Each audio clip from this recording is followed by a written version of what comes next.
بسم الله الرحمن الرحیم. ګرانو کتونکو، علب خان شیرپو ویلفیر فاونډیشن د خپل وس مطابق د دغه بې وسه بې کسه بې څوکه خلکو سره امداد جاري ساتلی. په رمضان المبارک کې یو ورور 15,000 روپۍ را لېږلې وې او په هغې م یو زنانه ته د دویمې درجې کتابونه واغستل.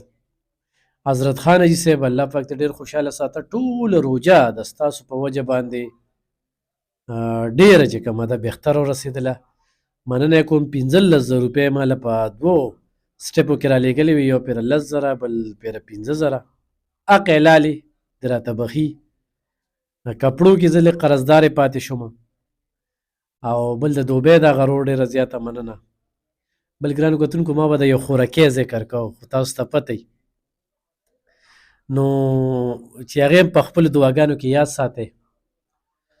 نو ابل چارسدې په هسپتال کې چې کومه واقعه راله، ډېر زیات پرې راته افسوس دی. خو یو خوا د دریو خویندو یو ورور 8 میاشتې تېرې کړې او هغه وفات شو.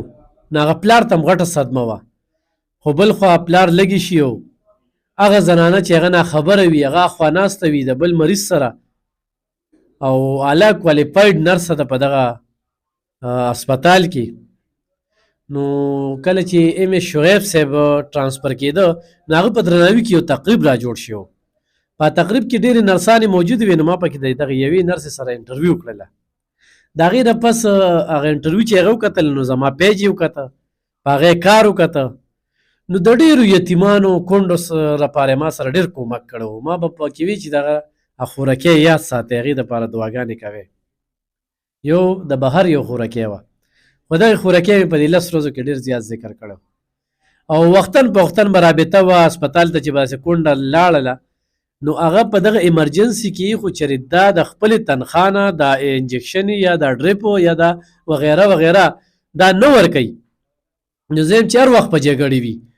د سرکار لخوا دا موږ ته پته ولګېده چې دا زیاتره په ایمرجنسي کې څه میلاویږي، نو دا دغه شانتې نرسانې وي چې د خپل جیبه د خپلې تنخوا نه هغه د غریبانانو سره کومک کوي. نو په دغه کې دغه نرسه چې زما په خیال باندې د ایوارډ قابله ده، ما ته هلته کې چې ووي راشه مړه چې یو داسې سوشل اکټیویسټ ورته وښیم چې هغه اپنی مدد آپ لګیا ده په دې هسپتال کې په ایمرجنسي کې 2 کاله تېر کړه، خو په 2 کاله کې چا ګیله نه ده کړې. او یوازې زه صفت نه کوم، خو اردلي له ورځې، خو کلاسپورټ له ورځې، خو چېرته د بلې نرسې نه تپوس کوې، خو د ایم ایس نه تپوس کوې، احساس دی ورسره. بیا په دې 10 ورځو کې چې چېرته هم څوک رالل، نو ما ته یا میسج یا کال چېره دا زنانه درځي او دوی له کپړې هم ورکه، دوی له سودا ورکه، خو د هغې را سره ډېر کافي کومک په دې هر څه کې کړو. نو همدغه دعا وه چې په سر ولې تمانچه کېږدي او خدای پاک یې بچ کړي، الله سره تجارت هر وخت روان وي، او بل په سر باندې ګزار وخوري، 2 پیرې په تمانچه ووالي شي. نو دغه هم ډېره زیاتې دی، او ناخبره کې چې هغه هغوی مړه م شوم او پړه م شوم، خو زه ورته دا وایم چې همیشه د ښو خلکو سره دا کېږي. موږ څومره د اخلاص نه کار وکړو، الله ګواه دی، خلک وایي دا دی او دا دی او دا یې وکړله او پټه یې وکړه. نو زه ورته یم وروره زه نن د زکات قابل یم. حضرت خان حاجي صاحب چې ما له دا پیسې را لېږلې، دا 15,000 روپۍ که نه دی زما د کور دپاره او زما د خرچې دپاره ما ته را لېږلې، او روژه کې م نوره ټکه فکه مزدوري به م کوله، اشتهار مشتهار وغیره. نو زه چې الله نه پټېږي، انسان نه ولې پټوم چې زه غټې غټې خبرې کوم، غټ هوټلو ته ځم، چکرو له ځم، پیسې وي را سره نه وي چې ګاډي کې ګرځو، نو د تیلو پیسې مقصد نه وي، نو ډېر بار ګرځو. نو ګینې روزانه راته خلک پروګرامونه وایي، ورته وي صاحب وسایل را سره نشته. نو دا یو څو خبرې مې د هغې زنانه دپاره کولې چې هغه زنانه ما سره په دغه روژه کې ډېر کومک او مرسته کړې وه، او وختن په وختن یې را سره رابطې هم کړې وې. نو ډېر خفه یم پې. بل ته په هغه ورور هم خفه یم چې هغه هم یو خوا غم ورته راغی، بل خوا اولاد ته لاړه. خو کو په دې باندې خاموشي اختیار شي، نو دا خو بس په هسپتال کې مړي کېږي، بیا ورسره یو ډاکټر هم وله، یو نرس هم وله، یو کس هم ورسره وله. نو دا یو بیا بېله خبره ده، دا خو یو بېل مخاص کولاویږي.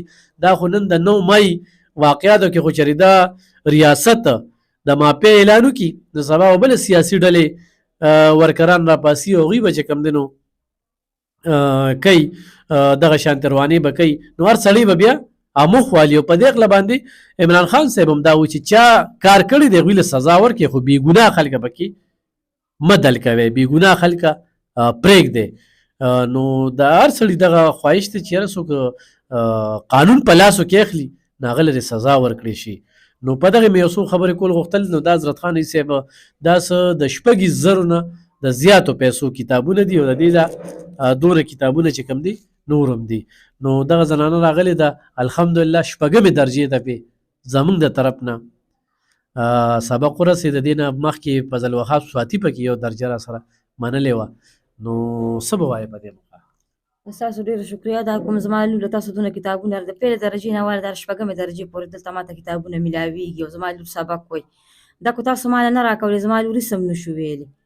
د تعلیم دغه کتابونه چې هم ماته دلته د لور میلاوي د خیر دا اوس 14 کې شوله. د پیله نه واله 14 پورې دلته ماته کتابونه او کاپیانې میلاو شوي دي او زما د لور دا 6مه درجه شو اخري هم دلته نه ماته کتابونه میلاویږي او زه یې دلته نه وړم او چې څوک یې ورکوي د هغوی هم ډېره مهرباني ده. د ایوب خان شیرپا هم ډېره مهرباني چې موږ سره دونه غټه مرسته کوي. حضرت خان صاحب ته به خصوصي دعا کې هغې ته به مو وایي چې یاره جومات کې ولې یو ختم وکړي چې خدای په بچو خوشحاله کړي، والدین ورته خدای پاک روغ رمټ ساتي او اوس خو اعتکاف ته هم ناسته او انشاءالله ټولو ته یې دوا چې دا کتابونه هغه څومره وایي او هغه یې کولاوی ټولو ته دوا کوي چې څوک دوی سره دا امداد کوي دوا ورته ډېره زیاته کوي. الله دې ټول عمر خوشحاله او آباد لري. الله دې له عمر او ژوند او روژه کې ورته خوراکونه میلاوېدل هر څه راته میلاو شوي. ټوله روژه مې وړي دي او هر څه راته میلاو شوي دلته نه او ډېره خوشحاله یم. ګرانو کتونکو دا یو یتیمه ده او د دې پلار چاویشت او دا 6مې درجې ته دا ورسېدله. نن به یقینا حضرت خان صاحب ډېر زیات خوشحالي چې دا ستاسو هغه مرخونې منت دی. ډېرو یتیمانو جینکو دپاره راته ویلي شوي دي. نو خو څوک داسې غواړي چې یاره دا یو صدقه جاریه ده چې کتابونه ورته زما طرفه واله نه هغه زنانه دلته کې ماله راځي نو چې هغوی ته د ستاسو طرف نه دا کتابونه والو. خو دا اسلامي کتابونه دومره ګران شوي دي چې دا هم یو عجیبه شانتې خبره ده چې ډېر زیات ګران شوي دي. نو حضرت خان صاحب الله دې راته خوشحاله او آباد ساته. په دغه روژه کې ډېر غریبانان راته وستایل، ډېر غریبانان ورته دعاګانې کړي دي او ډېر غریبانان ستاسو په وجه باندې مستفید شو. روژه ماتي کې ورته څه راووهغه دوبی دار ورم مننه کوم دا خورکۍ هم مننه کوم. خوشحاله او آباد اوسئ.